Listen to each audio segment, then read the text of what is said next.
धीरूभाई अंबानी भारत के सबसे अमीर लोगों में से एक थे, पर क्या आप जानते हैं कि ये 9th फेल थे। डिग्री और ज्ञान के बीच का फ़र्क समझाते धीरूभाई अंबानी एक उदाहरण है। बिना डिग्री के अपने ज्ञान के बल पर इन्होंने 4.5 लाख करोड़ का एक बिजनेस एम्पायर खड़ा कर दिया, जिसको हम आज रिलायंस के नाम से जानते हैं। इनके जीवन में भी बहुत कठिनाइयाँ थी, बहुत कुछ बदला, कभी अच्छे दिन तो कभी बुरे दिन, पर जो नहीं बदला वो था कुछ कर दिखाने का जुनून।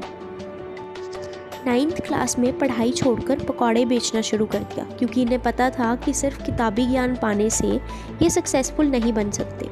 ये जानते थे कि अनुभव यानी कि एक्सपीरियंस ही है जो इन्हें कुछ सिखा सकता है और आगे बढ़ने में मदद कर सकता है।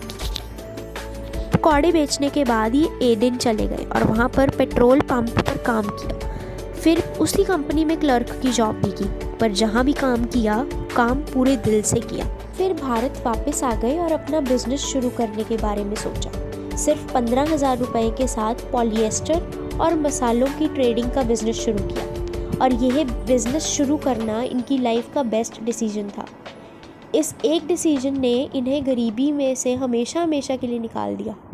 पर कहते हैं ना, जब सक्सेस मिलना शुरू होता है तो उस पॉइंट को स्टॉपिंग पॉइंट नहीं बल्कि स्टार्टिंग पॉइंट बनाओ। धीरूभाई अंबानी भी यहाँ रुके नहीं। इन्होंने थोड़ी थोड़ी इन्वेस्टमेंट की और पेट्रोलियम, टेलीकॉम, एनर्जी, इलेक्ट्रिसिटी जैसे क्षेत्रों में भी कदम बढ़ाए और बहुत तरक्की की।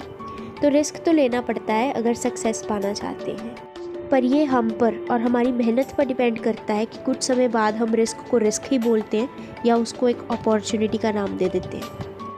अगर कोई गरीब पैदा होता है तो इसमें उसकी गलती नहीं है, पर अगर कोई मरता भी गरीब ही है तो इसमें उसकी गलती है।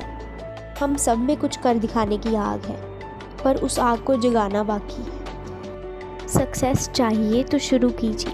वेट करने वालों को तो बस वही मिलता है जो सक्सेसफुल लोग पीछे छोड़ के जाते हैं।